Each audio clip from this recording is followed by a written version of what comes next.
Ngiyabingelela kakhulu ke bafowethu ebusuku. Bingelela ke nje bafundisi ke ngokukhethekile nokuhloniphekeleyo. Ngiyayithoba kakhulu baholi. Siyanibingelela kakhulu egameni lika Jesu. Ngokwahlukana kwenu from doctors. Siyathoba kakhulu apostles, prophet, evangelist, pastors, teachers, diacons, able ministers of the New Testament, abantu abadala esinabo la ngaphakathi, elders. Siyabingelela kakhulu ama-structures ngokwahlukana kwawo, ama-leaders ngokwahlukana kwawo. Uyakholwa ukholwa kodwa ube nethuba lokulalela. We welcome you, we greet you in the wonderful name of Jesus.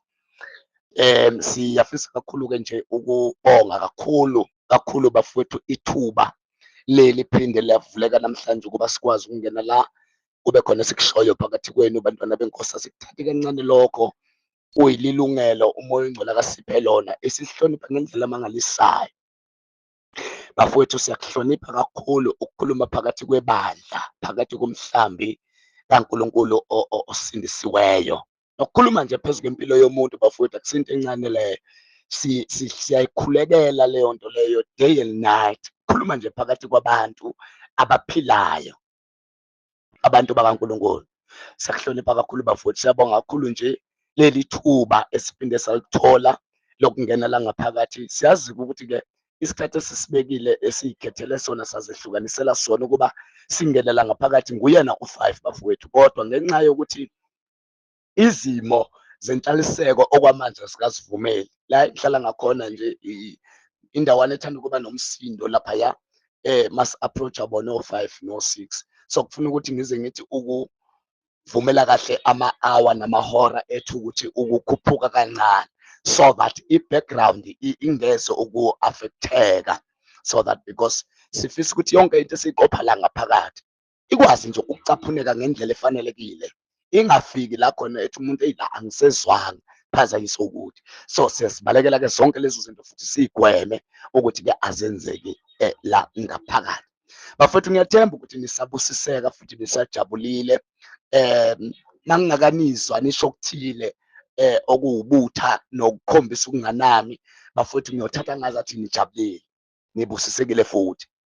Awu amen bafowethu. Kuyasijabulisa ukuba phakathi kwenu. Angiphinde futhi kuyasijabulisa ukuba phakathi kwenu bafowethu. Siyabonga kakhulu. Nkosi yomusa ke inibusise bafowethu. Ongangazi nginguGatsheni Isibongo, ngiyazalwa kwaNdlovu bafowethu kwelakithi kule eKZN endaweni yaseDannhauser. Ngilapha ke eGoli kodwa ke ngezimo zenhlalo. Ngiyambonga kakhulu umoya ongcwele owanginikeza ithuba lokuba ngibe ngomunye othile omemezela ngendaba zombuso kaNkulunkulu. Ngiyayibonga into enjalo bafowethu, ukuthi asikhathala siphela amandla ukumemezela ngendaba zombuso kaNkulunkulu. Ngiyayibonga into ethi ngalamukela noma ngalizwa kahle izwi lithi hambani niye ezizweni zonke niyoshumayela kukhona konke okudaliweyo, bese nenze izizwe zonke abafundi, ngokuba sanikezwa amandla, unamandla onke. Awu amen bafowethu. Bafowethu ngijabulile emoyeni wami kakhulu ukuzoba nesifundo nani. Ngiyacela ukuthi nisamukele ngomoya ovumayo nangenhliziyo evumayo. Ngijabulile kakhulu ukuba ngiyacabanga nje nawe uyangizwa ngoba ngikhuluma nje ukuthi umoya walo muntu uyaphila nje bafowethu, uyangiphilisa ukukhuluma ngendaba ethinta uNkulunkulu. Alibonge igama lenkosi. Right bafowethu ke asivumelane ngokuthi sibuka the book of Acts. We're treating the subject the transitional book. The book of Acts is the transitional book, is the progressive revelation of Christ. Esibona ikhula kwenye idispensation inabapostoli, while sazi ukuthi babebuya futhi ba understande i-audience engesiwa ama-new creation, baphinde ba understanda i-audience engama-new creation, okuwukuthi ngalesa sikhathi bekwi-audience i-salvation ingakabi real, babe presenta ngenye indlela. Kodwa kuthe mabe ngena ngapha kwenye dispensation, la khona ke sebe experience the resurrection of Christ, kwafuneke futhi bepresente ngenye indlela, yabona, in terms of to approach i-gospel nokuyethula nokuyifundisa nokuba phakathi kwabantu abangama-new creation, uyakubona. So vele besikulindele ukuthi khona okuzohamba vele kulibele kuvele ukuthi oh lokhu kwenziwe ngendlela yakuleya audience ababevela kuyo ye-Old Testament. So now laphayana ke ku-Book of Acts, ngoba u-Book of Acts uphethe khona ukubonakala kwebandla laseJerusalema, i-early church, libonakala lisunguleka liqala, siyalibona maliqala, siyalibona malikhula.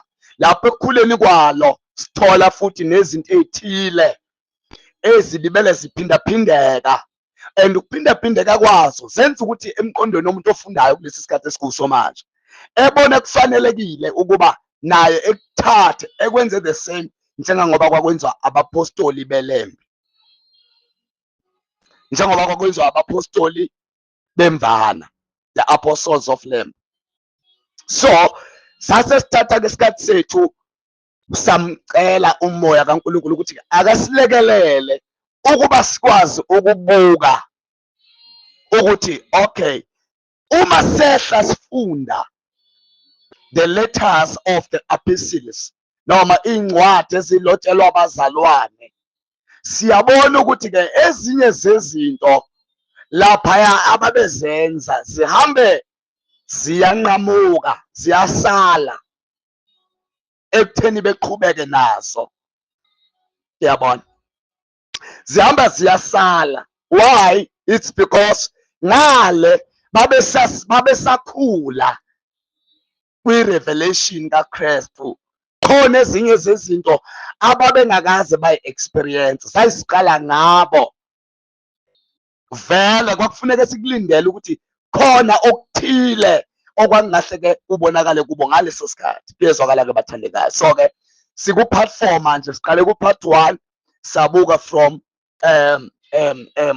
the beginning of the book of Acts across, njengoba nje sesiyela ekupheleni kwayo. Bafowethu nje sibekezelelane, makukhona imibuzo ethile ofisa ukuthi-ke ube nayo, ayikho inkinga, ungayiveza imibuzo ukuthi cha ngiyafisa ukubuza ngalokhu, ngiyafisa ukubuza ngalokhu, ngiyafisa ngikuzwe lapha uthi, ngikuzwe lapha uthi, ngabe ngempela lokhu ngoba nanti izwe lithi kunje kwakade kuba njani, so that sizokwazi ukuthi sihambeni sonke in a chronological way, ngokwendlela ye-biblical composition, ngokwendlela ye-composition yeBhayibheli, ngokwendlela ye-composition yeBhayibheli, ngendlela iBhayibheli elasungulwa noma labekwa ngayo. Kuyezwakala-ke bathandekayo. Right ke, cela-ke sifunde-ke, ngizophuthuma nje, ngizogijima bafowethu, okunye nokunye ngokuthi ngikhuluma la vele nabefundisi, ezinye izinto asiyichazi in detail. So njengangoba usukuchazela nje mhlambe umuntu osakhula, kodwa la abantu i-audience esinayo la, abantu vele uNkulunkulu asebelekelele kakhulu in terms of interpreting the sound biblical doctrine.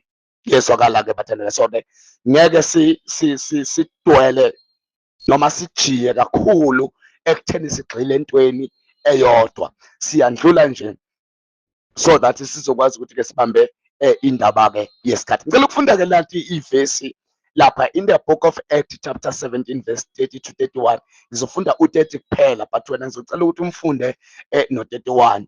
Ngokuba izikhathi zokungazi wazithalalisa uNkulunkulu, kodwa kalokhu usememezela kubantu ukuba bonke ezindaweni zonke baphenduke. Ngokuba izikhathi zokungazi wazithalalisa uNkulunkulu, kodwa kalokhu usememezela kubantu ukuba bonke ezindaweni zonke baphenduke. We-amplified version, it reads follows: such former ages of ignorance, God, it is cruel, ignored and allowed to pass unnoticed. But now he changes all people everywhere to repent, to change their minds for the better, and heartily to amend their ways with abhorrence of their past sins. Who amplified the law. Okay, cela siliyeke kanje sofika kulo. Vula-ke uBook of Titus chapter 3 verse 3 to 7, so that ngizozama ukwenza-ke i-foundation le engizobekela kuyo phezulu isifundiso. UTitus chapter 3 verse 3-7. For at one time we too were foolish, disobedient, misled, and enslaved to all sorts of desires and pleasures, living in malice and envy, being hated and hurting one another.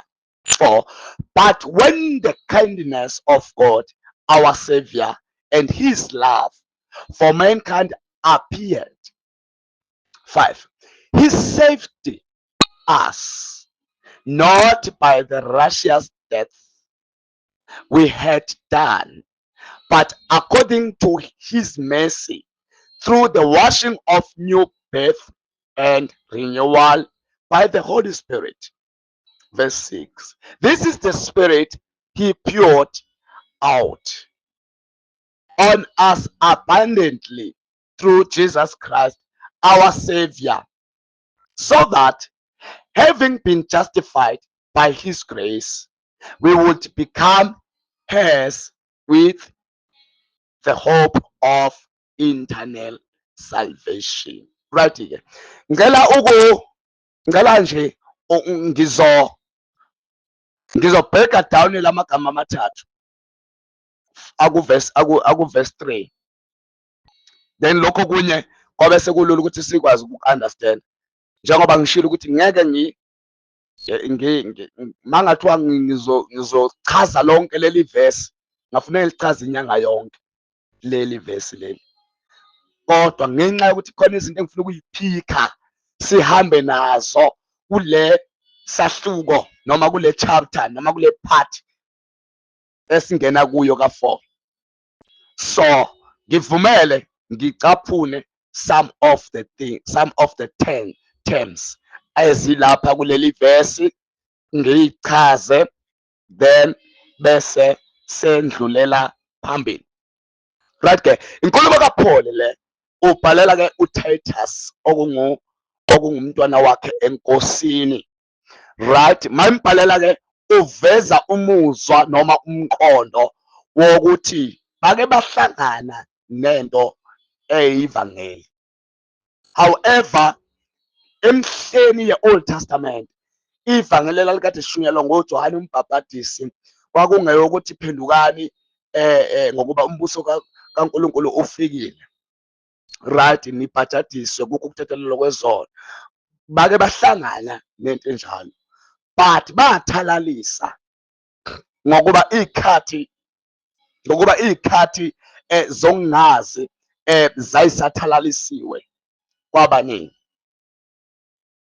Kodwa eqhubekaleni lishunyayelwa ivangeli, bona they respond negatively towards abantu ababekade beshumayela. So now usebhalela-ke uTitus uyamtshela ukuthi no, we were foolish, besiziwula. Futhi umuntu oyisiwula, leli gama elithi fool noma foolish igama elathathelwa kwigama elithi anonitos.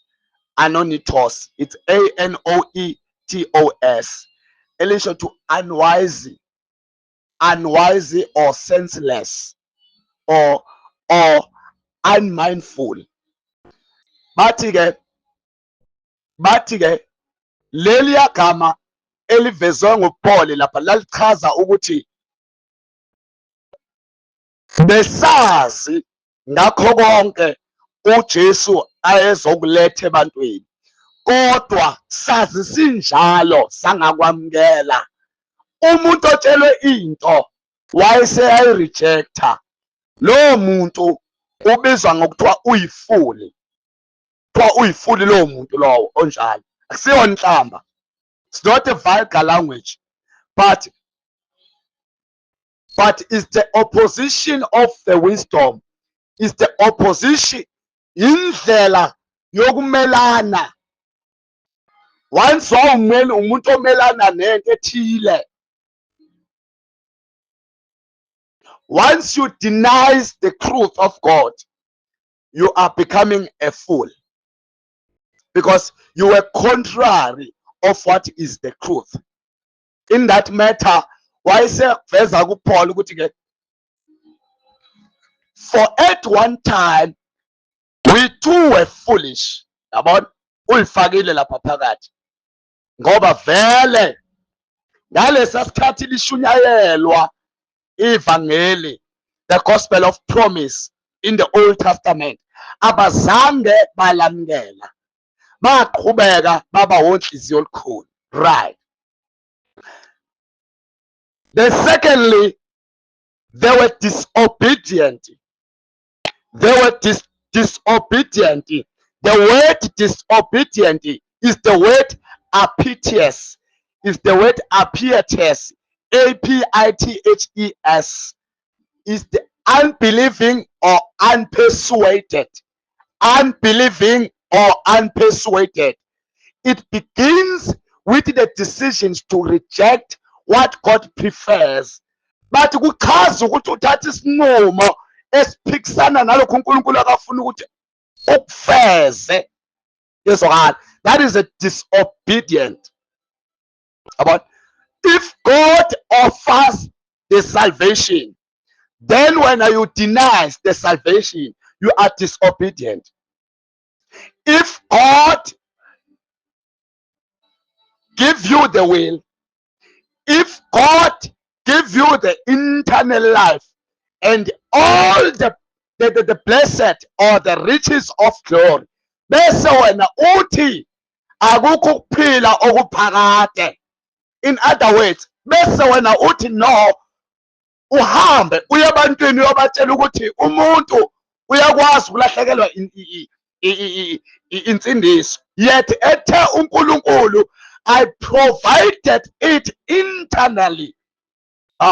Bese wena you opposed what God prefers. Kuthiwa wena onjalo, you are disobedient. Right. That is a second term esetshenziswe uPaul. First term is the foolish. Second term, amen. Ukhulumile uPaul ekhuluma nabazalwane baseGalatia. You remember most. Wafika babashumayeza ivangeli, kwafika abantu phakathi kwabo abavuka baletha imfundiso zamaJuda. Base bayajika, bajikela ivangeli elethwe kubo, babungela ezinye izifundiso ezivezwe ngabantu abathile. Wayeselisebenzisa leli gama uPaul kubona. Oh my God. No, Jesus simbonile esebenzisa in the epistles not in the epistles, in the four gospels.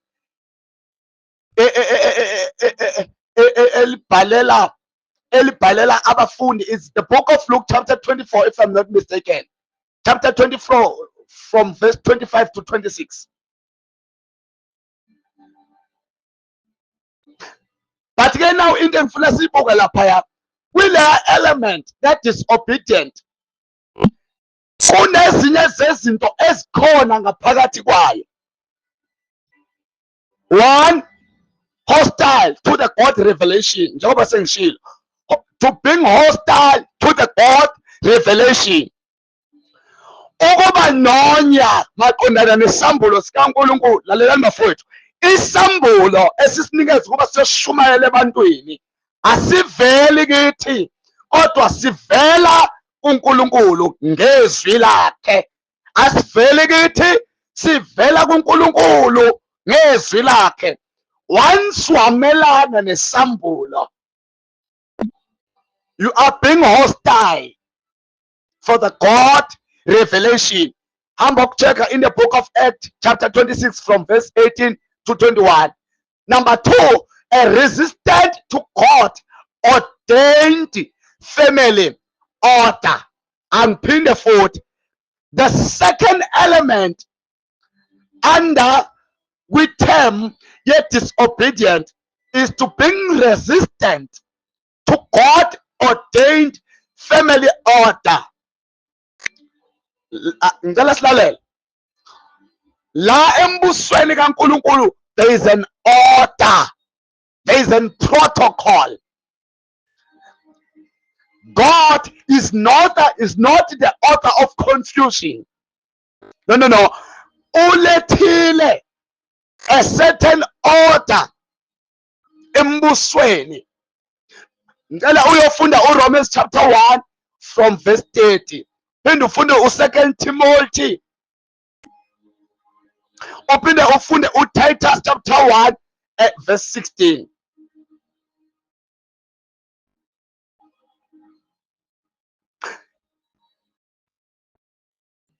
There is an order.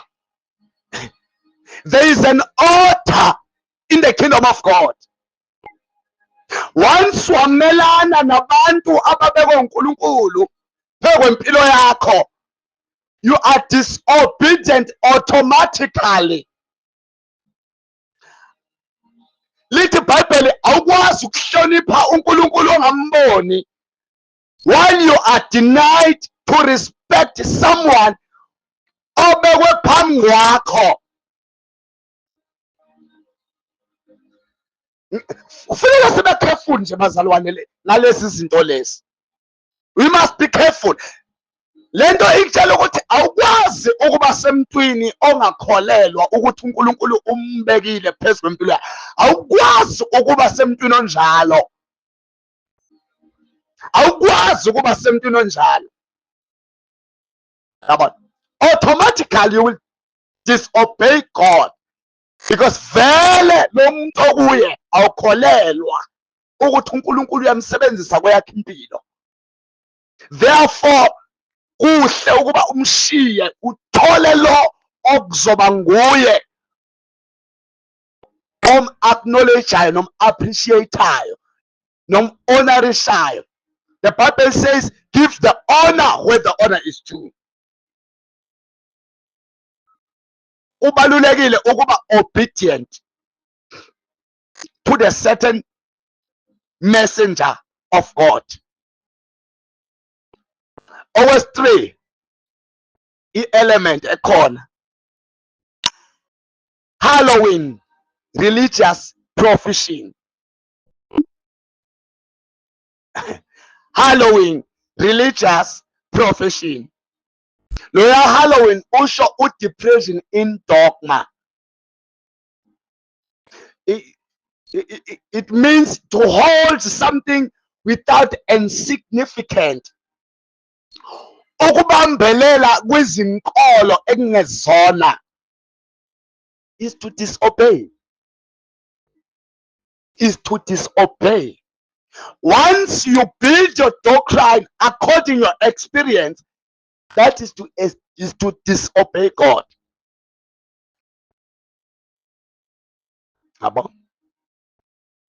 Verse 4.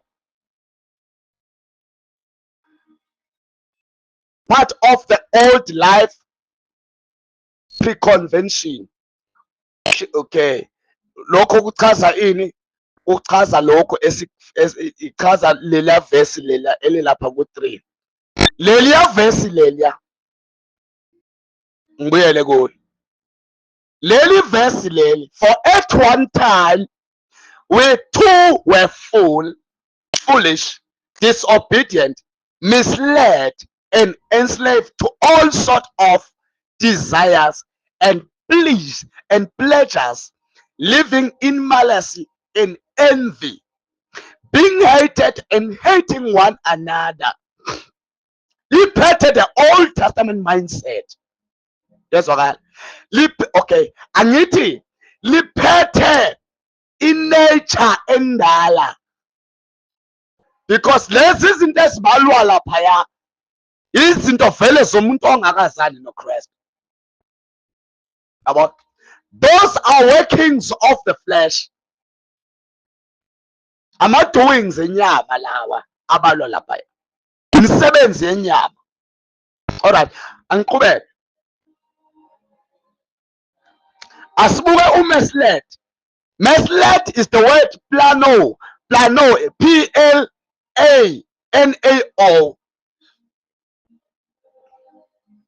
Meslet is to lead astray or to deceive or to deviate from the correct path. About shooting ukummisleader, ukudukisa abantu. It's one of the tool ezisetshenziswa uSathane to divide the church of Jesus.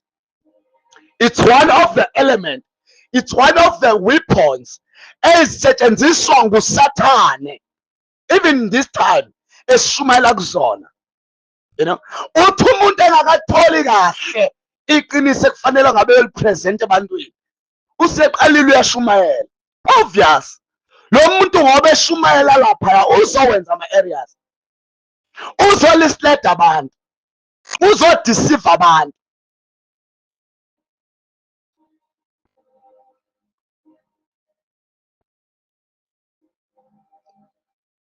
Ayikho-ke into ejabulisa uSathane njengomuntu ongalazi iqiniso. Ayikho-ke into emjabulisa uSathane ngoba ulahleka kalula umuntu onjalo, and kulula ukumsebenzisa ngoba ukholelwa noma ikuphi, ukholelwa noma ikuphi.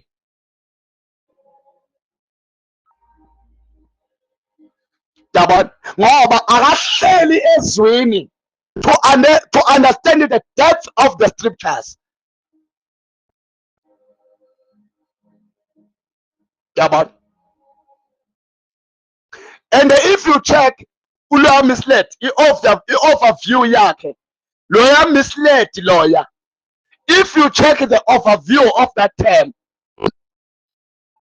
they will say accordingly the strong Greek, that term is the New Testament principle verb for spiritual and moral deception. The word misled is the New Testament principal verb for spiritual or moral deception, which appearing 39 times. Kuke ngamanye amazwi baveza ukuthi ingale from kuma synoptic gospel ukwehla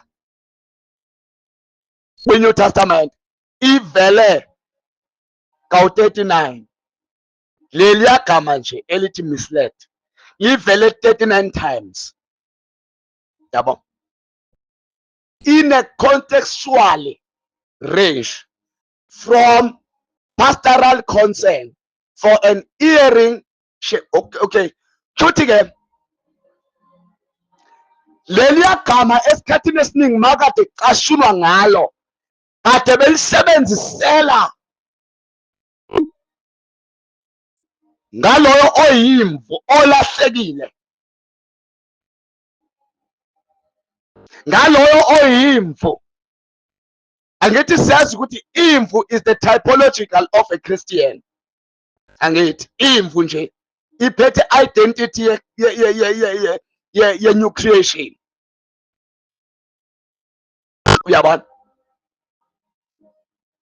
So ke bathi ke that word, my God, was engineered by Satan to unify the biblical theology of wandering from truth. Okay, mawucheka uma sinokuthe gospel account, ucheka in the book of Matthew chapter 18 verse 12 to 13, liyavela,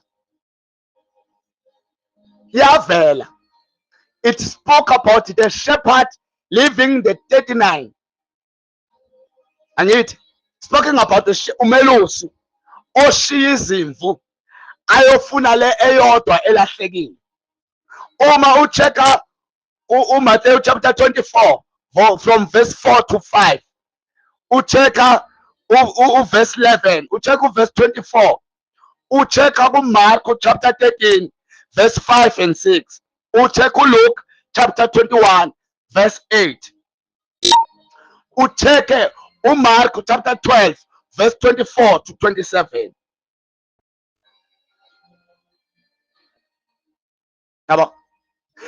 It rebukes the doctrinal error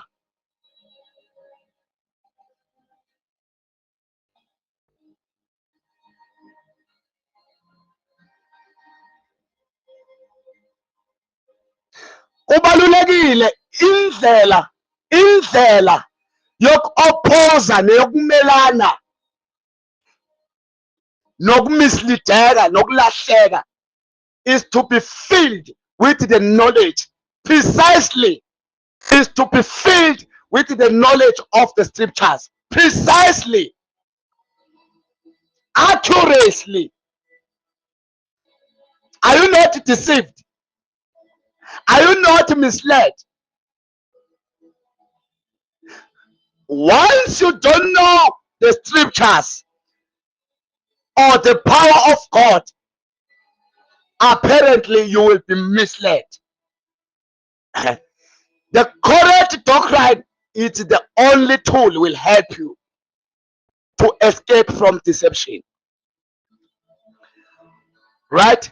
Mawubuka in the writings of John, Book John chapter 7 verse 12 to 47, 1 John chapter 3 verse 7, Revelation chapter 12 verse 9.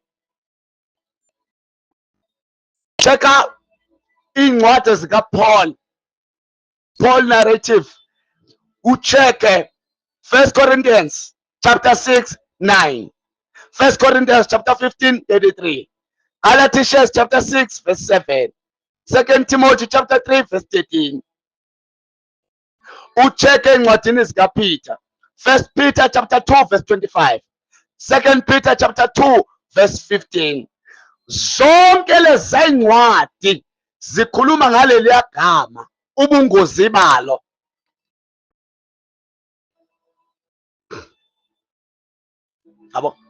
uSathane unayo indaba ngokuthi ulalelane uzwane. uSathane unayo indaba yokuthi ulalelane uzwane. Kubalekile ukuthi yini oyilalelayo, yini oyizwayo. Yezwakala. Right. Asifunde uverse 4. But when the kindness of God, our Savior, and his love for mankind appeared. He saved us. All right. Aswahlanganise lama verse because of time. Aswahlanganise. Aswahlanganise. So that singeke sishawe isikhathi. Loya verse 4 no verse 5. Uma umuntu ngempela ofollowayo kahle uzobona ukuthi uphethe i-transition.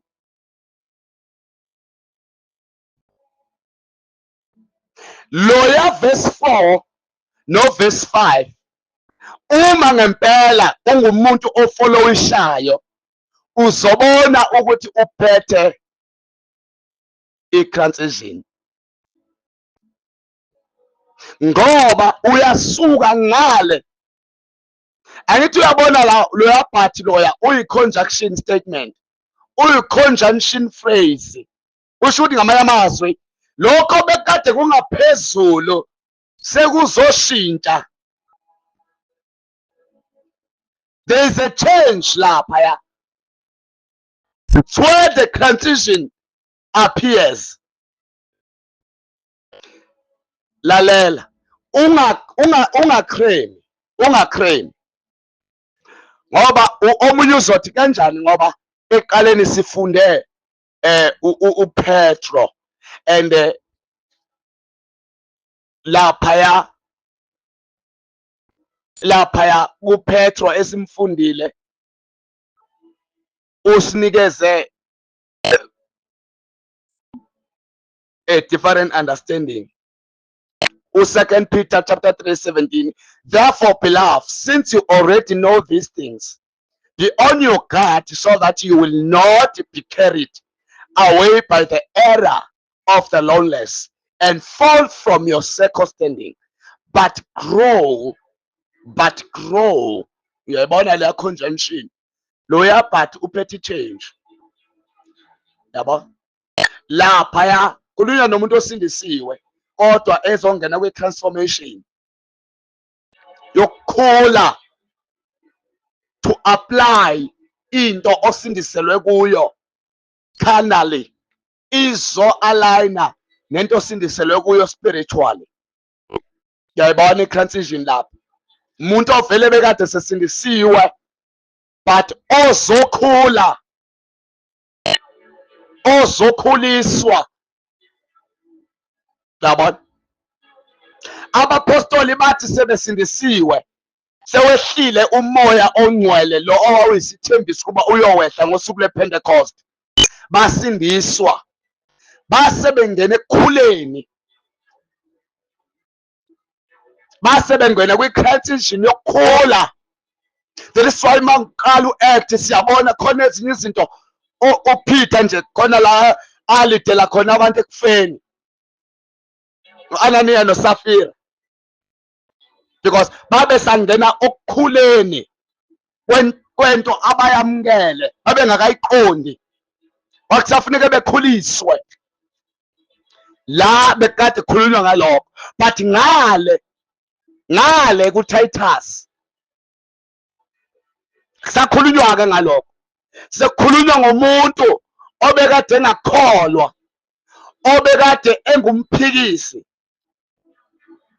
obekade esiwula, obekade engalaleliyo noma enjengomdukisi ngokungalamukela iqiniso. So sekavela ke la usethi ke uPaul ke, but when the kindness of God, uthi ke lapho ke sekubonakaliswe khona ukulunga nomumusa. Leli agama elithi kindness of God liphethe amagama amathathu ayi-synonym. Liphethe u-gentleness, liphethe u-goodness.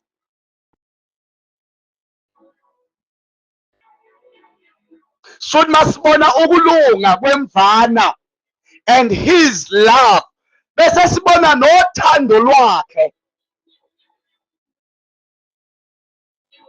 nothando lwakhe ngomuntu. Yilapho khona-ke esasindiswa. Yambona uverse 5. Then he saved us. Sabe sesiyasindiswa. Sabe sesiyasindiswa.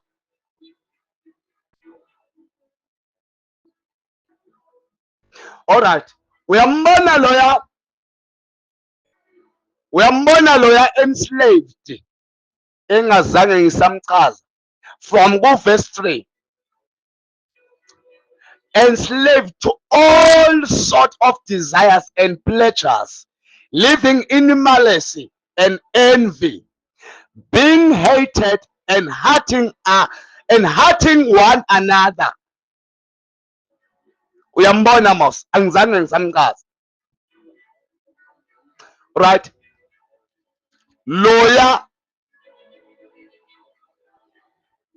nkulumo leya, it gives us an illustration of the working of the flesh, ama-moral deeds. Angithi laba bantu labaya ababesemthethweni oPaul ngalesa sikhathi babekade beno self righteousness, ukwenza kwenyama. Kodwa uma sifika bafowethu kuverse 5, from kuverse 4 na kuverse 5, uNkulunkulu usebenzise his kindness and his love. Lama element womabili angale uwabhalile uPaul ngale ku fruit of the spirit, aphuma ku source of the spirit. Shothi uNkulunkulu wasebenzisa the source of the spirit to overcome the source of the mortal. Angiphinde futhi, uNkulunkulu wasebenzisa the source of the spirit to overcome the source of the mortal. That is why uPaul ebhale ngale kwibandla laseGalatia ku chapter 5 from verse 18. Chapter 5 from verse 20 to 21. Is it 20 to 21? Let me double check. No. From chapter 5 to 22. You see? To Paul, when the Holy Spirit controls our lives, He will produce this kind of fruit in us: love, joy, peace, patience, kindness, goodness and faithfulness, gentleness and self-control. And they is not conflict with Jewish laws. 24. Those who belong to Christ have nailed their natural evil desires to his cross and crucified them there. Lezi zinto ezabhalwa uPaul lapha yilezi zinto ayiveze ngale ebhalela uTitus ukuba zabakhipha kwinkambo endala zabafaka kwinkambo entsha.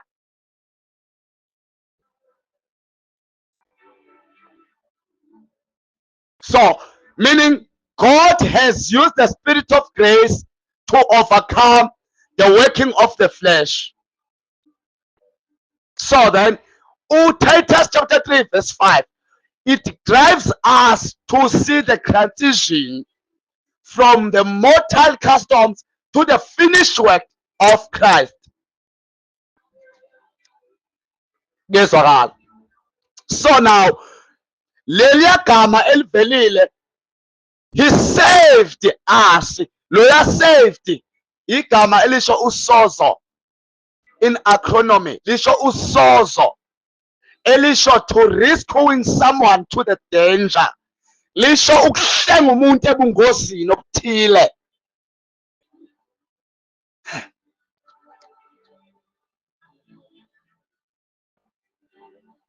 Kuyezwakala. Then loya mercy, he saved us not by the righteous death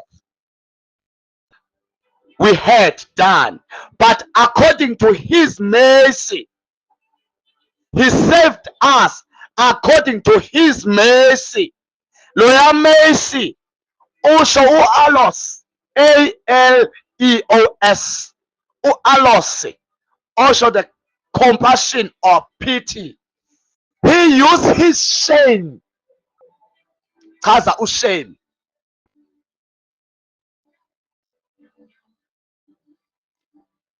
uzothi u-Isaya ihlazo lakhe lalibekiwe ebalazweni, wayengekho muhle ukuba abantu bengamfuna, washaya wathula wanjengemvu phambi kwabagundi bayo. That was a shame. Ethatha our sufferings, zonke izinkathazo zethu zabalelwa phezu kwakhe. That was our shame. That was our shame. Right. Let us turn to the book of Act. Act chapter 17, verse 22-38. Lapha bengifuna ukukuvezela nje i-creation, uguquko, a change, ukususwa kwenye indawo ubizelwa kwenye.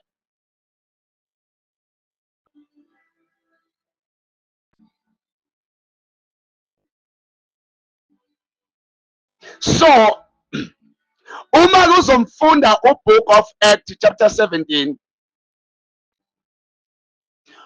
uzogcina lapha uzoqala ku-22 ugcine ku-30. So laphayana ke uPaul wayese-Athens eyoshumayela ke ivangeli. Angeke ngilifunde lonke lide kakhulu. Ngizofunda uverse 30.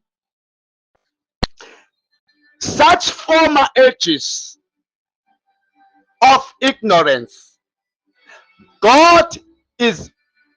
it is cruel, ignored and allowed to pass unnoticed. But now he changes all people everywhere to repent, to change their minds for the better and heartily to amend their ways with abhorrence of their past sins.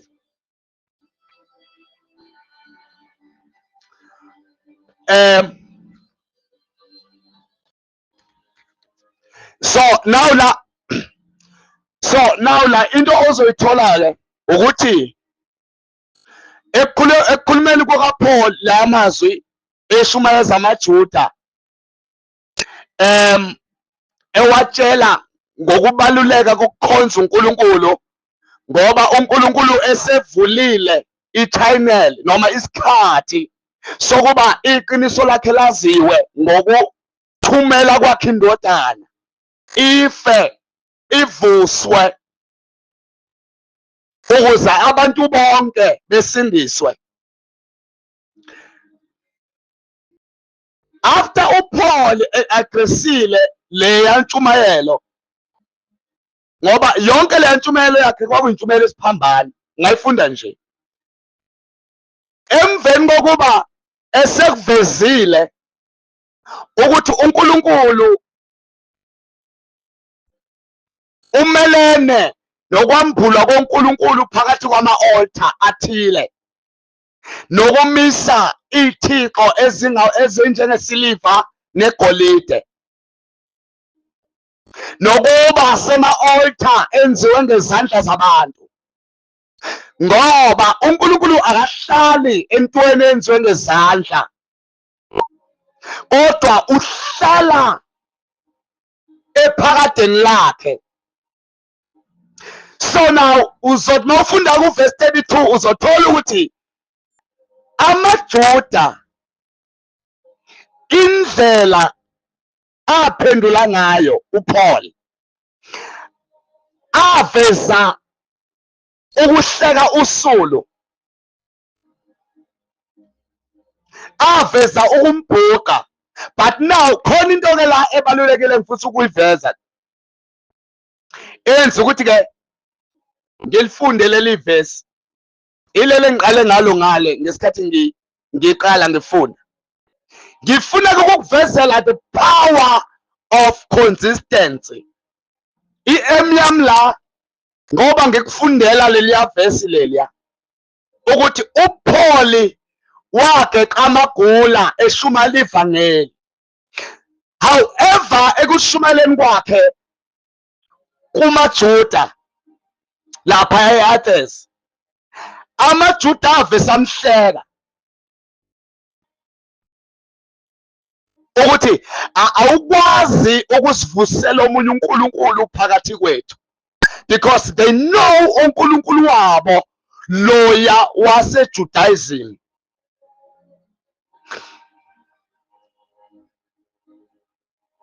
Kodwa ngicela ke ufunde uActs chapter 18 verse 9 to 11, ngoba bathi lababhemu sebemhlekile uPaul. Ngoba bafowethu, ayikho into ebuhlungu njengokuhlekwa, ayikho into ebuhlungu njengokucekelwa phansi. Ubone ukuthi yazi laba bantu laba ngesingabo bafisa ngabe nje ngiyafa nokufa ngento nje la engiyikhulumayo. Ayikho into ebuhlungu njengokubukelwa phansi, yabona. Ayikho into ebuhlungu njengaleyo bafowethu. Mhlawumbe uma ungakaze undlule kuyo kungalula uku-understanda kalula, kodwa nje bazokutshela abantu abashumayela igospel ukuthi ke akuthathi into ethile bafowethu ukudikile, ngoba uPaul la uma uzonothisa thanda nje kufundele into ayikhuluma la ulaba abantu laba emveni kokuba sebunikeze respond leyanto, and leyanto leyana kahle hle yayi-error leyanto leyana, yayi-error.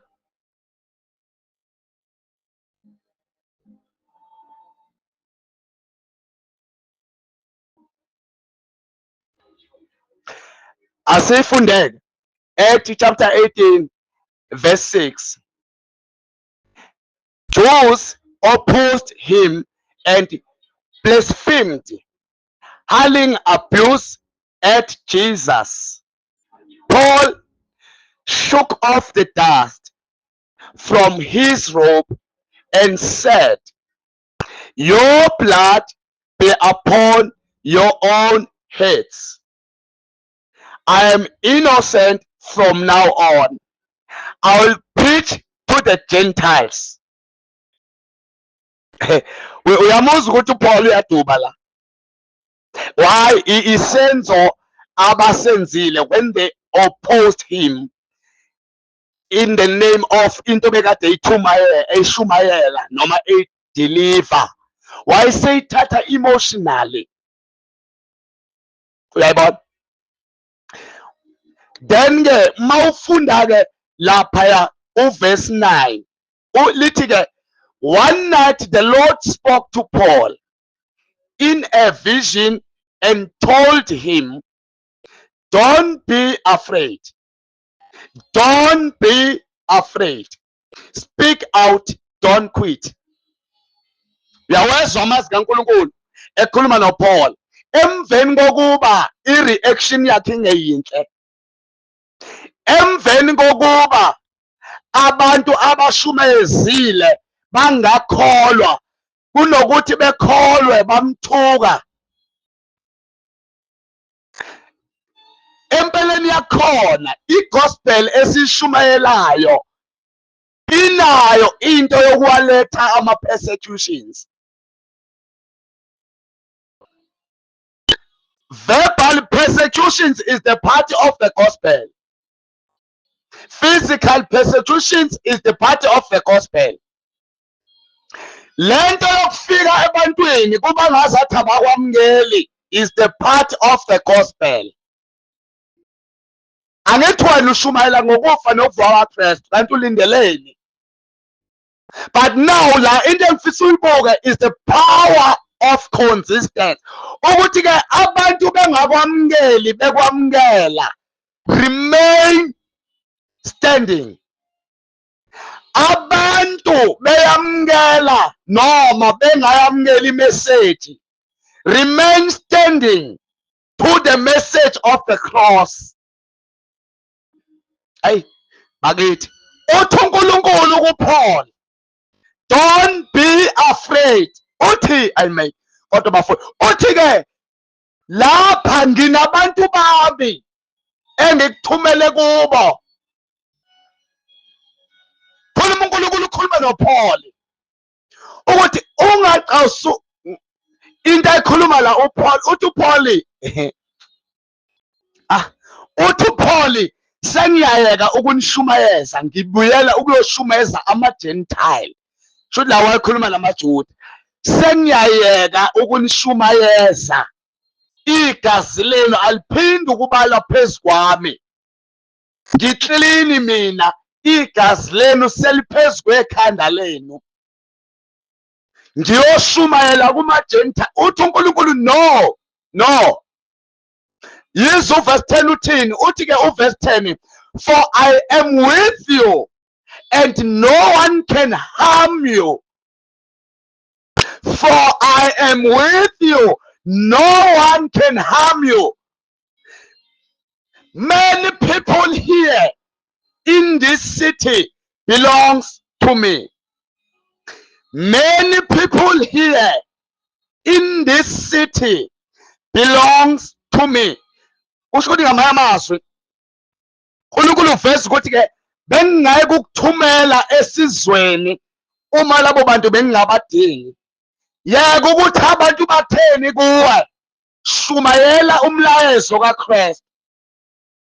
Ayi kodwa ngiyamthanda bafowethu umoya oyingcwele. Bafowethu kodwa umoya oyingcwele. Yizwa uverse 11 uthini? Uthi ke so Paul stayed there the next year and a half, teaching the truth of God. That is the power of consistency. To remain faithful, to remain loyal to the word of God. Kuthiwa uPaul emveni kwalawo mazwi ayekhulunywe nguNkulunkulu phezu kwakhe, wayesehlala isikhathi esingangonyaka nezinyanga eziyisithupha efundisa ngezwi likaNkulunkulu.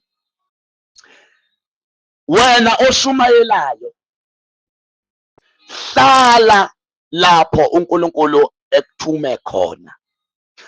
Wena ofundisayo ivangeli, qhubeka mfowethu ufundise, qhubeka dadewethu ufundise. uNkulunkulu ufuna lokho, thunywe nguye. Ayi, sibaswele abantu abazokhuluma lamazwi athi don't be afraid, don't be afraid, speak out, khuluma. uNkulunkulu ufuna lokho, khuluma ungathuli. Kodwa bafowethu niyangizwa yini? Khuluma, shout, khuluma kusho uNkulunkulu. Bafowethu khuluma, uNkulunkulu ufuna lokho. Don't quit. Sibaswele nje abantu abazobheka ukukhuluma lokho to strengthen our believers, to give you strength. Ukuthi don't be afraid, ungasabi, ungabi nalivalo. Uthi uPaul, for I'm not ashamed. Ayibafowethu mayesebhala ngale ku Romans chapter 1 uthi for I'm not ashamed, ngokuba anginako kwesaba bevangeli ngilishumayela, ngokuba lingamandla ukhuluma ngoba lamlwele impini ebhekane namaJuda. AmaJuda bemthuka ngey'ncaze ezinto ababekade bezenza. Wakhuluma ubufakazi uPaul wathi, I am not ashamed, ngoba nginamahloni ngevangeli engilishumayela, ngoba lingamandla kaNkulunkulu kukusindiswa.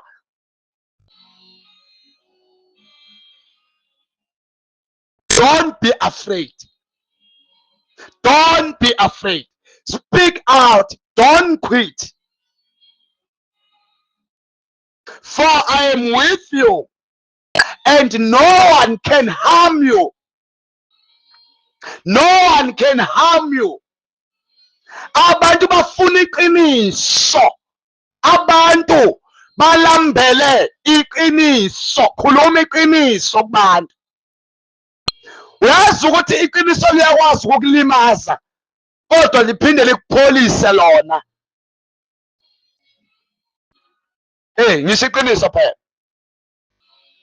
Liyakwazi ukufika likulimaze, kodwa ligcine likuphelisa.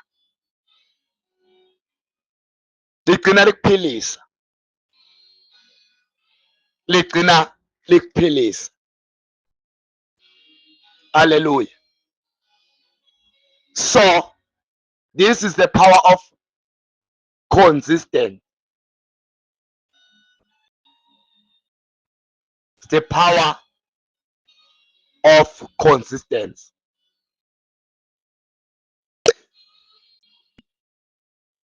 Uma ungakhuphuka ufunde kulama verse ambalwa u7 no8 kulo Act 18, there's something error lapha uPaul akayenza. Uyakhumbula eqaleni ngikuvezela uPaul elungisa i-error ayekade yenzile eseshumayeza eCorinth, kodwa ngesikhathi bembhala ngale ebhalwa uLuke ngale uAct, wayenza i-error, wahamba wayilungisa ngale eCorinth, esebhalela iCorinth. Ngicela ukukuvezela, ngayifunda last time, I think ngangiyifunda ku, let me see, ngayifunda it was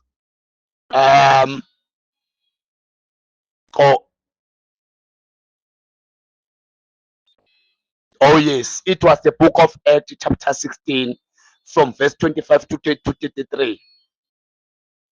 You remember Mos, sikhuluma ngebaptism eyenzeka lapho ngesikhathi ke umgciniziboshwa yena nendlu yakhe besindiswa emveni kokuba uPaul noSila beshumayelile kubo. Wayesengase ngifunda i-rectification la khona uPaul elungisa that event, right ke. Nayi-ke le event yenzeka ngapha ku-book of Acts chapter 18 from verse 7 to 8. Lithi ke, then he left the synagogue and went to the house of a man named Titus Justus, a worshipper of God, whose house was next door to the synagogue. Verse 8, Crispus, the leader of the synagogue, believed in the Lord, together with his entire household, and many of Corinthians, as they listed to Paul, were believing and being baptized. Yambona lo baptized ovela lapha. It was the baptized of water. So uyayizwa ke le nkulumo leyana ukuthi ke abazalwane base Korinte ubani? Okay, kwaba uTitus noCrispu, bese kwaba abazalwane base Korinte. Angithi siyalandela abazalwane. Then ke uma ucheck-ke la khona uPaul refute the error by addressing the Corinth church by the accuracy of the New Testament. Ubuka-ke laphaya u-1 Corinthians chapter 1 verse 13 ukuya ku-7 ukuya 17.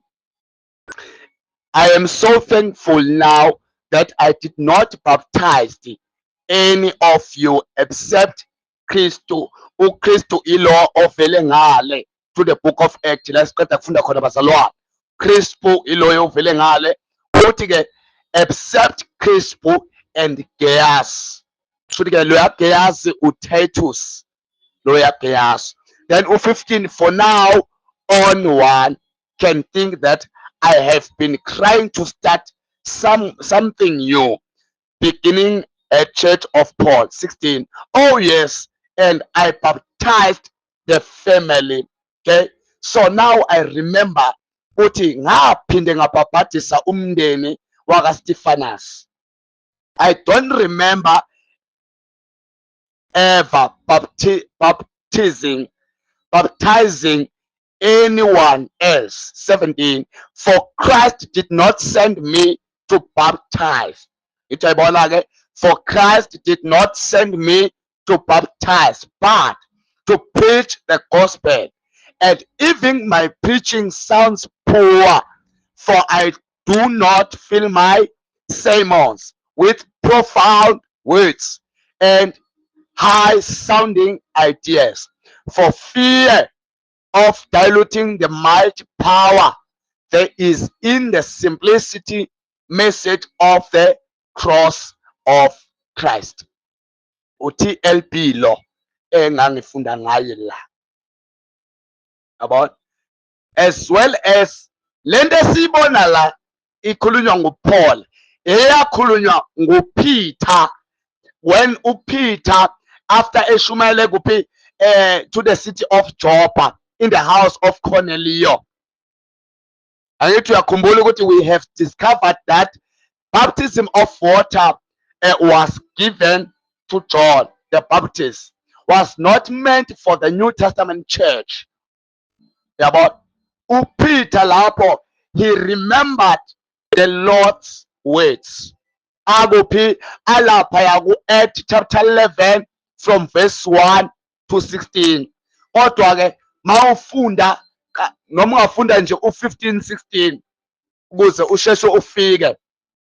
Uthi ke u15 ke, well I began telling them the good news, but just as I was getting started with my sermon, the Holy Spirit fell on them, just as he fell on us at the beginning.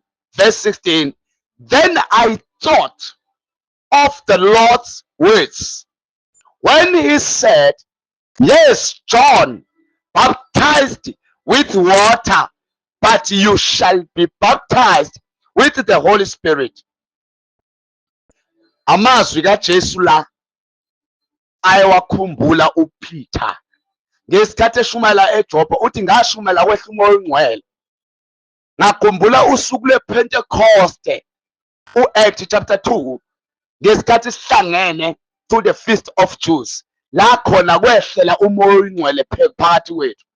Kwenzeka exactly ngesikhathi ngishumayela ngase ngikhumbula ukuthi kambe uNkulunkulu uJesu wayeshilo ukuba thina asisayi kungena kwi-dispensation la siyobhaphathisa khona ngamanzi, kodwa kuyokwehla umoya ongcwele ugcwalisa abantu ngey'limi ezintsha. Kuyezwakala bazalwane, right? Asendluleke asifundeke ngale futhi ku chapter 18 from verse 23 to 28.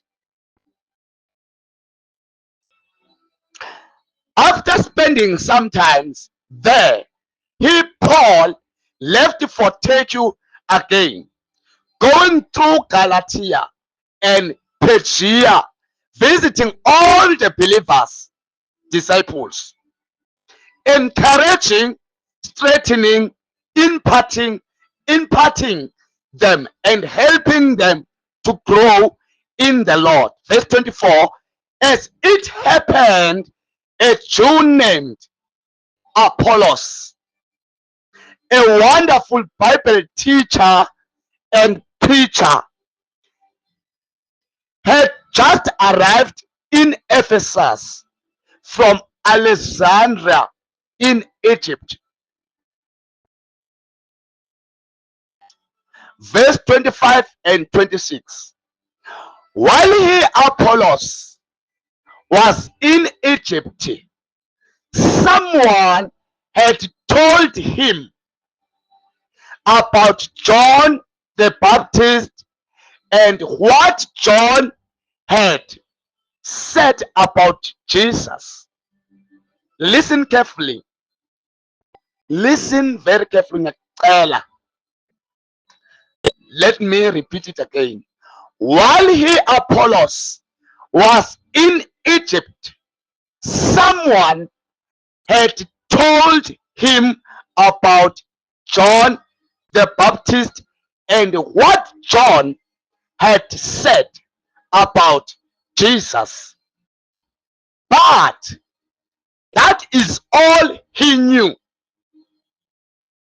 Truthi-ke wathi u-Apollos esaseGibhithe kwakhona othile omazisayo ngoJohane uMbhaphatisi ukuba uJohane lo uMbhaphatisi yini ayizele imishini yakhe ngombuso kaNkuluNkulu, nokuba uJohn wayekade ethini ebantwini ngombuso kaNkuluNkulu. Njengoba sazi uba emhleni kaJohane washunyayela ivangeli lesithembiso, the gospel of promise, ukuba abantu bekholwe kuko ukuthethelelwa kwezono, insindiso ingakabi tangible, isabonwa iza iseza kubantu ingakafiki, kwavela oJohane bamemezela ngayo. So la uLuke useyaveza-ke uthi-ke u-Apollos lo ngesikhathi efike e-Ephesus evela e-Egypt wavela njengomuntu owayene-understanding noma nolwazi about the kingdom of God through John the Baptist. Ingakulahlekeli leyo nto. Right. He, Apollos, had never heard the rest of the story. So he was preaching boldly and enthusiastically in the synagogue. The Messiah is coming. That is the preaching of Apollos. The Messiah is coming. Get ready to receive him. And it was a powerful sermon. Afterwards, Priscilla and Aquila, they met with him and explained what had happened to Jesus since the time of John and all that it meant. Okay. Lapha ekushumayeleni kuka-Apollos bathi-ke washumayela exactly leya message leya ekade ishunyayelwa uJohane ukuthi bhekani nanti iwundlu likaNkulunkulu elisusizono zeso, bhekani nanku umbuso kaNkulunkulu ukuba ususondele. Right. Kuthiwa-ke uPriscilla no-Aquila ababengama-disciples kaPaul bambiza u-Apollos ukuba bezomchazela ngento eyayishunyalwa nguPaul ukuba seyachaza ukuthini noma seyabanjani.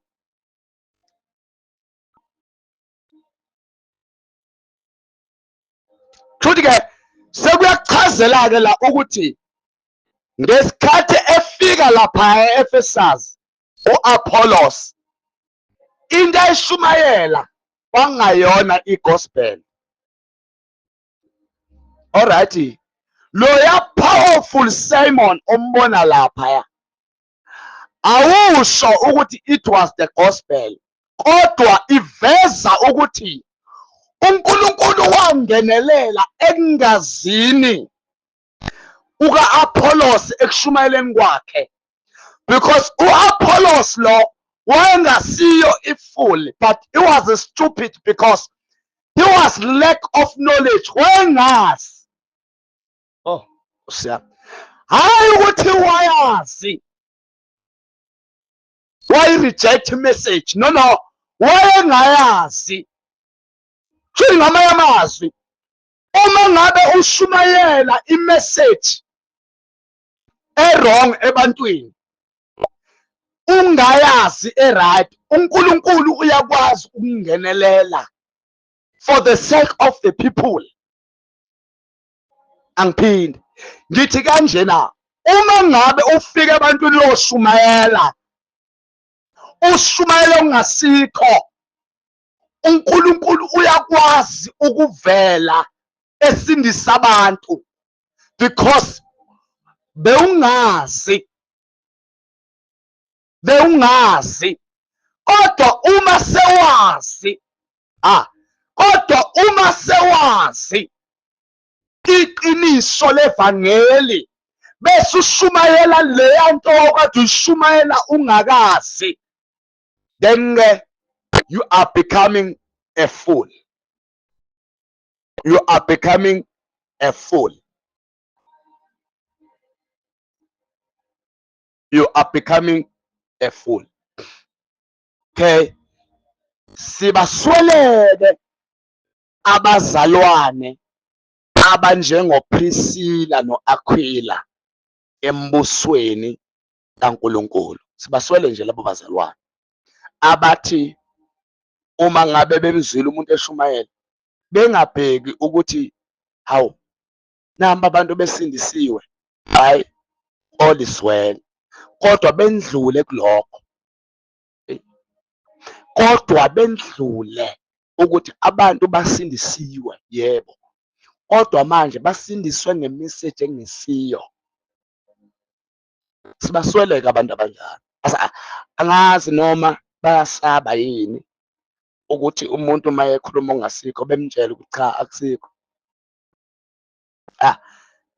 Ngithi kanje, sibaswele abantu embusweni kaNkulunkulu abaziyo ukuthi okay, loya muntu imessage ayishumayelile, yes, namba abantu batholakele, kodwa to avoid ukuba aqhubeke ashumayele ongesikho, asimsize.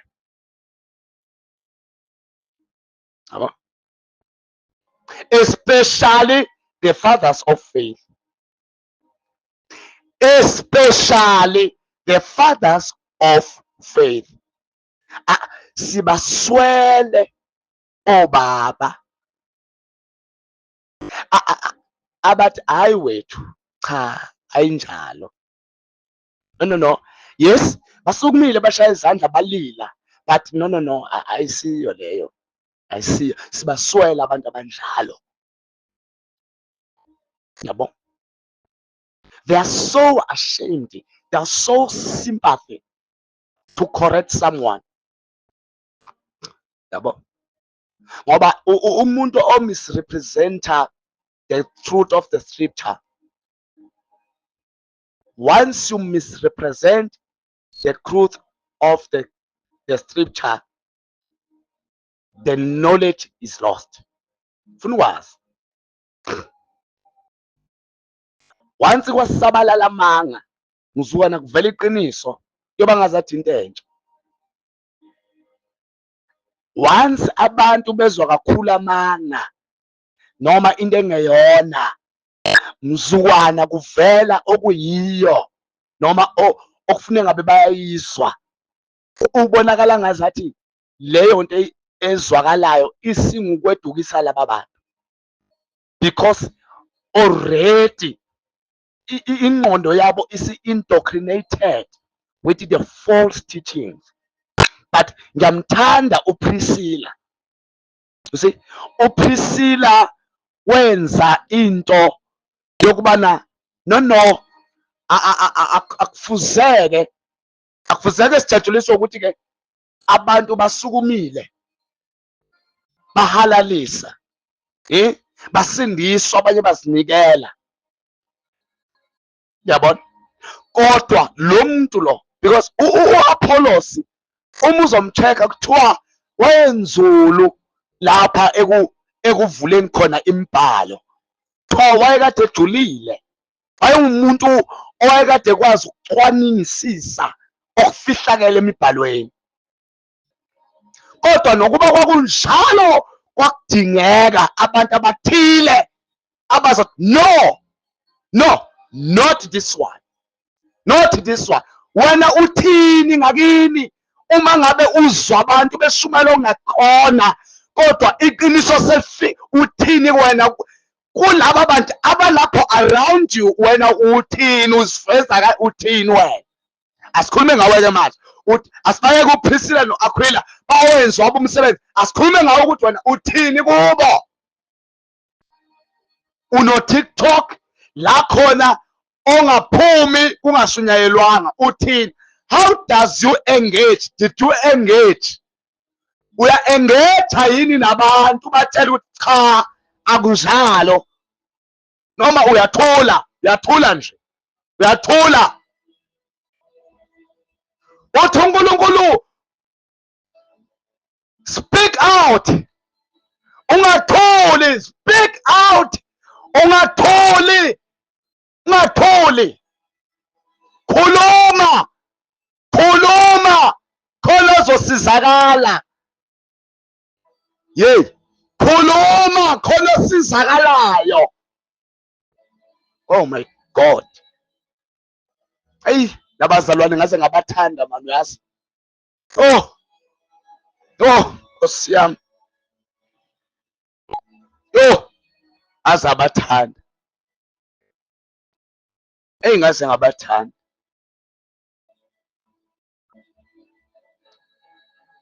Ngaze ngabathanda labazalwane. Funa waziwe nje ukuthi uma ungena kuyazi, nangilo, ufunani? Funa kwaziwe uma ungena. Once kwabonakala isibongo sakho, kwabonakala ikhanda lakho lingena lithi shazi, bathi nguye yini? Nguye nangu.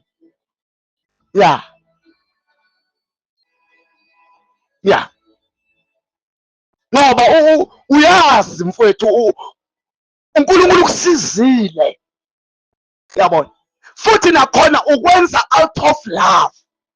Awubacwasi, awubacekeli isithunzi sabo phasi, awubadeleli. No, ukwenza out of love, ukuthi cha inje indaba inje, inje. Let us help the people of God. Let us help the people of God. Singabayekeni abantu bethu bazalwane. Uyazi lento yenziwa uPriscilla no-Aquila,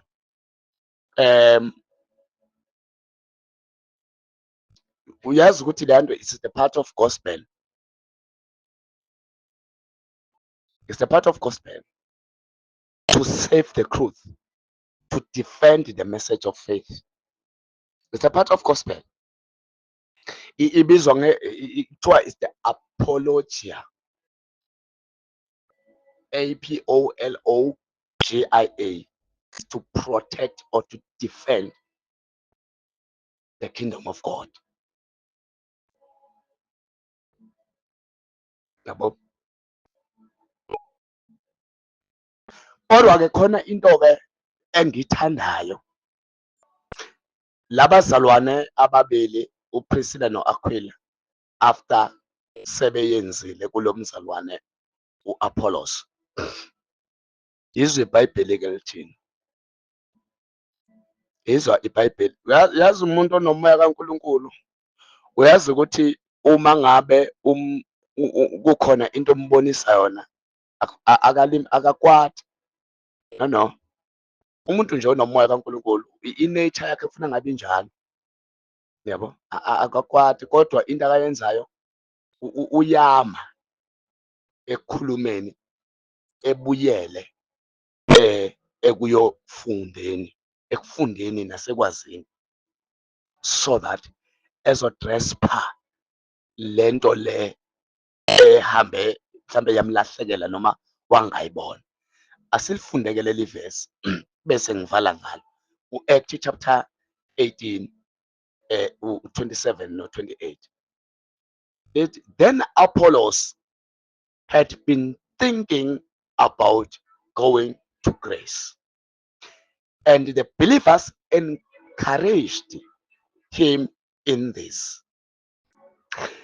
They wrote to their fellow believers there, telling them to welcome him. And upon his arrival in Greece, he was greatly used of God to strengthen the church. Verse 28. For he powerfully refuted all the Jewish arguments. For he powerfully refuted. Loya refuted usho opposed. So ngamanye amazwi waphikisana nenkulumo nezingxoxo nokungavumelani okwakwenziwa ngamaJuda in public. For he powerfully refuted all the Jewish arguments in public debate, showing by the scriptures that Jesus is indeed the Messiah. Angithi uyayibona ke letho ukuthi ke ubanithiwa uApollo akazange amukele lento eya-explainwa noma eyayikade ikhulunywa ngoPriscilla noAquila kuye. Wayezokwazi kanjani ukubhekana, to confront amaJuda? Because amaJuda phela abafowethu laba abantu babewazi umthetho, babewazi njengoba bezazi yonke into ababeyazi, babekade beyifundile. Yabona phela laphayana abaFarisi, ababhali, abeSadusi, laba bantu babe knowledgeable, babeyazi imithetho, babefundile. Angithi uyabona la, kwakulula ukuthi uma bekusabotage noma beku-oppose ngento oyikhuluma, beku-challenge, kwakulula ukuthi besheshe bekunqande noma beku-overcome noma bekwehlule, because into ababeyisho yayikade kuyinto vele eyayikade isekelwa according their Jewish laws. Kodwa indlela, bafowethu, indlela okwakufuneka ukwazi ukuthi ulwe nayo ngabo, kwakufuneke izinga lakho lokufunda noma lokwazi libe ngaphezudlwana kwelabo. Ngeke umelane nomuntu one-understanding no-knowledgeable ngezwi likaNkulunkulu wena ungekho knowledgeable. Angiphinde futhi, ngeke umelane, yazi angikhulume kanje, ngeke umelane nomwashtawa, ngeke umelane nomuntu ohlala u-8 hours daily, 8 hours beyivalele, beyisokhile, befundiswa ngedoctrine yabo, wena ufike uthi uzozama ukuyidismantlela la engqondweni yakhe, ube uletha ekwazini izinto eziplantwe engqondweni yakhe by saying izinto okuyiso okufune wonke umuntu uzamukele.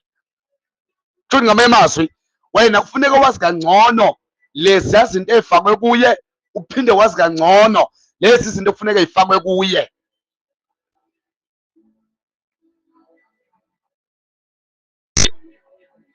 Wayengeke uApollos ewasukele nje amaJuda ewaphikisa public uma ngabe wayengazange ezinikeze ngokwanele. Ngithini namhlanje ebusuku? Ngithi namhlanje ebusuku awukuzinike ngokwanele ulwazi likaNkulunkulu, awukuzondle ngokwanele wenzela ukuthi izigaba zempilo la ezokuphosa khona ukwazi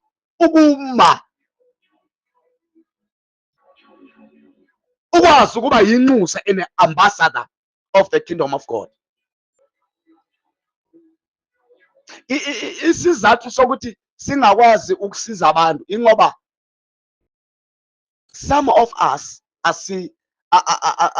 asispendi isikhathi ekufundeni.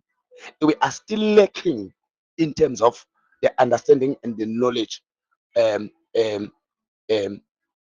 of the kingdom of God.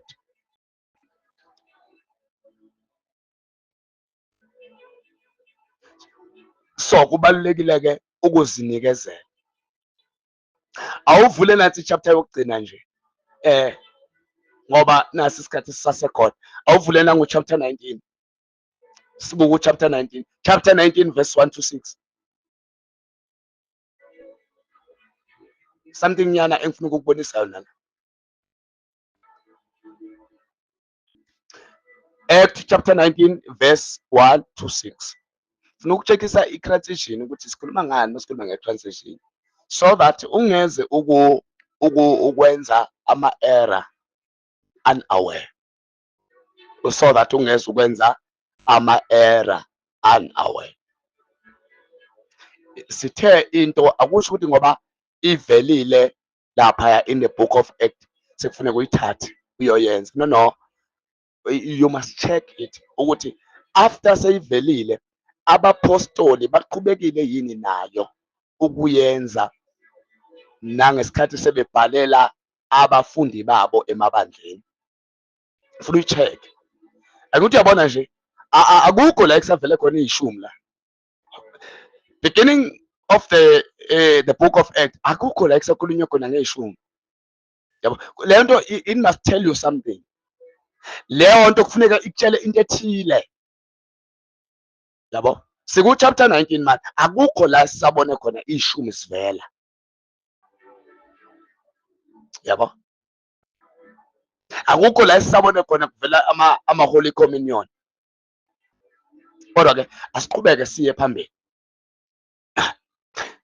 Verse 1. While Apollos was in Corinth, Paul went through the upper inland districts and come down to Ephesus. There he found some disciples. Verse 2. And he asked them, did you receive the Holy Spirit? Did you receive the Holy Spirit? He asked them, did you receive the Holy Spirit when you believed? uPaul uhlangana nabafundi base Efeso asebekholwa. Uzobuza umbuzo ukuthi ngabe senamamukela yini umoya oyingcwele ngesikhathi enakholwa ngaso. Why uPaul ebuza lo mbuzo? One, uma umuntu esemamukele ngempela umoya ongcwele, isign obona ngayo funeke bengumuntu okhuluma ngezilimi. Tongues talking is the sign of the receiving of the Holy Spirit. All right, let's go back. And he asked them, did you receive the Holy Spirit when you believed on Jesus as thy Christ? And they said, no, we have not even heard that there is a Holy Spirit. Asikaze sezwa ngokuthi ke kwake kwaba khona umoya ongcwele. Impendulo yabo ke leyo. Verse 3. And he asked, into what baptism then were you baptized? Wayesebuza ke uPaul ukuthi ke kanti imuphi umbhaphadiso enabhaptiselwa kuwo? They said, baphendula ke basebethi, into John baptism. Sabhaphatiswa ke ngombhaphadiso kaJohane. Verse 4. And Paul said, Paul said, John baptized with the baptism of repentance, continually telling the people that they should believe in the one who was to come. Yes, okay. After him, that is in Jesus, having a conviction full of joyful trust that he is Christ, the Messiah, and being obedient to him. Verse 5. On hearing this, they were baptized. On hearing the Paul's words, they were baptized.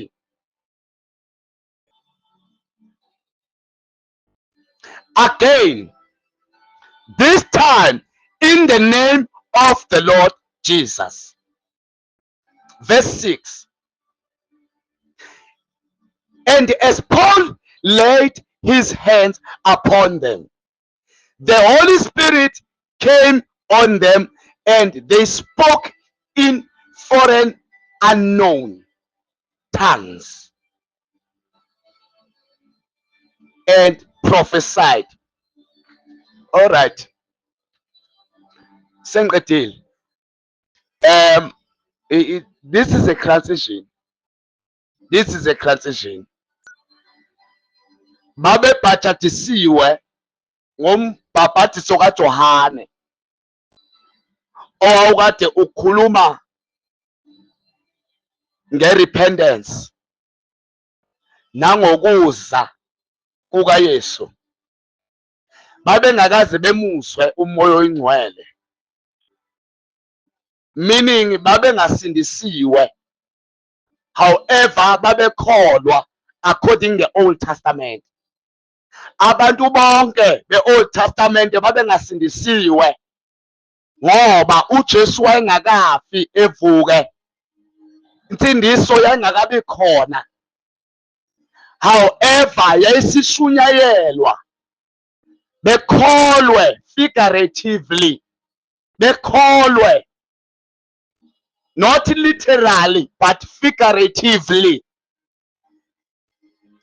So now uPaul masehlangana nabo eEfeso, siyababuza because wayebona lapha phakathi kwabo ukuthi why laba bantu benganazo izithelo zikamoya oyingcwele noma benganazo iziphiwo, ngoba umoya oyingcwele mayifika emntwini unikeza iziphiwo. Funa sibone iziphiwo, funa sibone the fruit of the Holy Spirit esikhulunywe uPaul ngale ngesikhathi siqala. Galatians chapter 5 from verse 22. So uPaul usiyaba address ukuthi no, in an actual fact uKristu lo ofuzeke nimamukele bese ninikeza ubhaphadiso egameni lakhe ngomoya oyingcwele. wayesebeka isandla phezu kwabo, isandla sareleasa amandla kaMoya Oyingcwele ukuba ehlele empilweni zabo. Baqala bakhuluma ngezilimi ezintsha, baqala baprofetha, kwaqala kwabonakala iziphiwo zikamoya. Awu bafowethu, kodwa ngikhona mawufunda ke in the book of Ephesians chapter 4 verse 4 to 7. Wayesahamba kuPaul ebhala eEfesu lento ayibonakala eyenza ngale in the book of Acts, wayibuyisa again in the book of Ephesus. Wabhala ukuthi ke we are all party of one body, we have the same spirit. Nanso ke into engafundwa abafundisi, abafundisi abafuna ukukutshela ukuba bekwazisa ukuthi lo moya onawo nathi sinawo, lo moya osikhulumisa ngelimi umoya nawo osuwamukele masuku usukholwayo. We are all party of the one body, we have the same spirit, and we have all been called. Uzwake, sonke sibiziwe. Akekho okusafuneka ethiwa elindubizo. Once wasindiswa sowubiziwe. All we've been called. Why we've been called? Because we respond to the salvation that has provided by Christ. Once wakholwa wasindiswa, you are already called. Awusakudinga okunye ukubizwa, ukodwa ukubizwa. Ukodwa ukubizwa, akusekho okunye. Ukubizwa uku-responda to the call of salvation. Namuzwa kuPaul, and we have all been called to the same glorious future. Glorious future, eternal life, Lord. Verse 5. For us, there is only one Lord.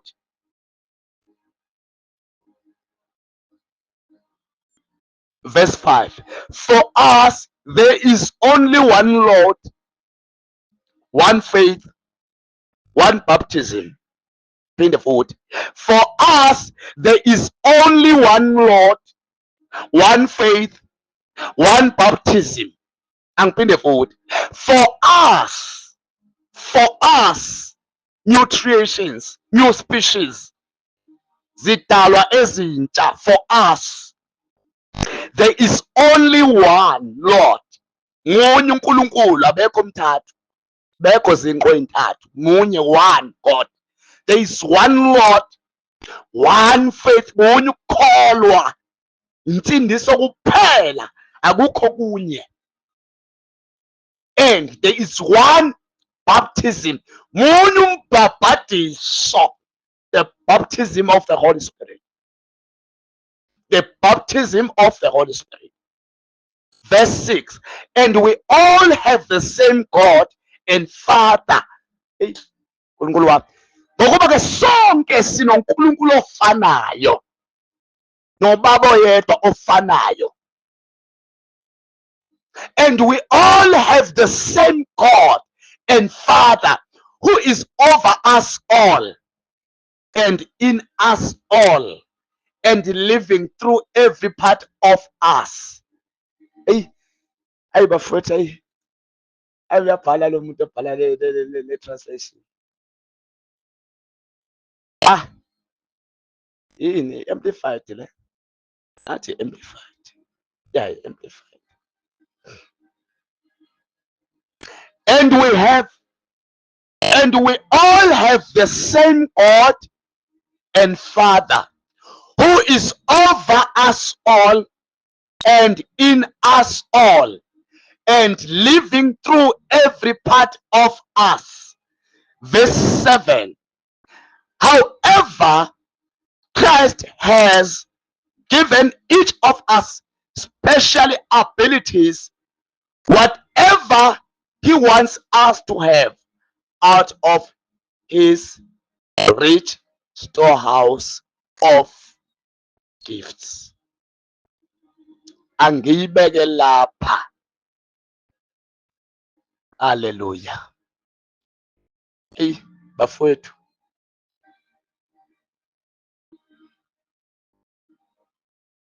nanti izwi likaNkulunkulu, nanti izwi likaNkulunkulu.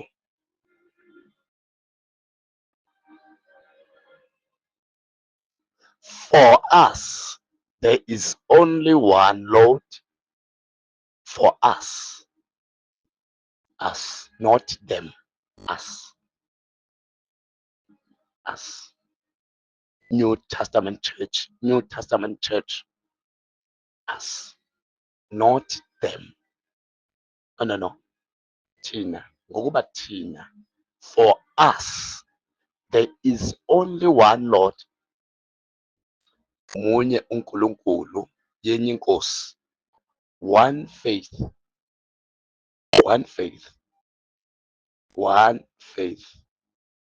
Lo one faith siyoke simchaze ngelinye ilanga nje, singene deep ngayo, because there is another faith ekhulunyiwe ngayo lapha eBhayibhelini ekhona, ekuthiwa it's another gospel.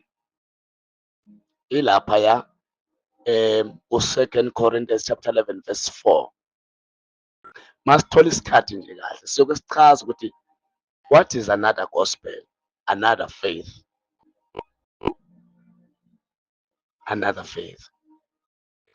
But now asigcine nje khona la, singasaqhubeki siye phambili. For us, there is only one Lord, one faith, one baptism.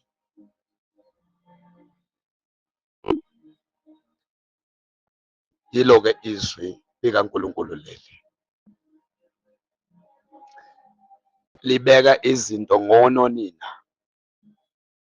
Libeka izinto ngendlela ekufuneka sizibuke ngayo. Hayi ngokwendlela ezabhalwa ngazo. Ngoba lapha ekubhaleni kwazo kukhona nezinto ekufuneka sizihlunge. We must rightly divide the word of truth. Sithathe lokhu okungesiko, hayi ngoba si-editha iBhayibheli, no.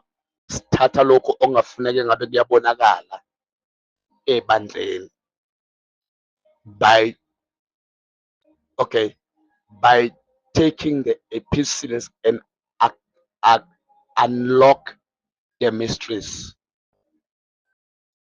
To take the epistles and unlock the mysteries. Kufuneke sithathe izibhalo ezabhalelwa abazalwane siyoqhathulula noma siyovula okwakade kufihliwe. Yabona? So bafowethu asibonge kakhulu ithuba. Bafowethu siyaxolisa nje, phinda sibe nokunqamuka nokukhatheka, sibuye sihlishwe isystem. Makunama glitch owezwayo, it's because of isystem esiyisebenzisayo iyahlupha, ithwele kakhulu, kugcwele izinto la kule device, kule electric device engiyisebenzisayo. So that is why kwesinye isikhathi uthola ukuthi kukhona ukungaflowi kahle. It's because of ama-resources esiwasebenzisayo, but by God grace sengizoyithola i-projector engizokwazi ukuyi-connecta ne-chat lakhona, so that kuzoba ilula i-projector kunokusebenzisa ilokhuzana i-system le yama-window. Ama-window ayahlupha mayesethole kakhulu, i-system yakhona ayibi right. Kodwa nje bafowethu, kunina nonke ngifisa ukundlulisa ukubonga kakhulukazi bafundisi ukuba nale la ngaphakathi. Siyathanda kakhulu ukubonga kakhulu uNkulunkulu osasigcinele nina nosanikhusele ey'ndaweni zonke nikuzo. Bafowethu, nikhonzeni kahle namhlanje, nibe nosuku oluhle ekukhonzeni uNkulunkulu. Size siphinde futhi sikwazi ukuphinde sihlangane next time for another part 5. Bafowethu, siya ngokuyoyiqeda incwadi ka-Book of Acts. I think bafowethu manje there is an eye-opening ekhona, each and everyone okhona la ngaphakathi who is following our teachings. There is a great shift and eye-opening and enlightenment ekhona kumuntu osuke elalele. Nawe mfowethu uyabona ukuthi ayikho enye into esiyisebenzisayo la except the word of God. Yonke into esiyisebenzisayo la sichaza according the word of God. Uma sithi i-error siyakuvezela futhi ukuthi sithi i-error based on this, sikurefeye futhi according what the word says. Iyazwakala-ke bazalwane. So siyabonga kakhulu-ke bantwana benkosi egameni likaJesu. Bafowethu, for this coming month of which uNovember, ngizophinde futhi sibe nalo uhlelo olwethu lapho khona sizoba nabantu abathile la ngaphakathi sisazobacela ukuba bezokwazi ukupresenta noma bezofundisa lokhu abangahle bekufundise phakathi kwethu. Ngiyaxolisa nje ukuhlanganisa yonke into, ngihlanganisa nalo msebenzi bekade ngiwukhipha, kodwa nje sengiyakuveza ukuthi-ke prepare yourself, kuzokwenzeka, sikhethe wena. Anyone can be chosen.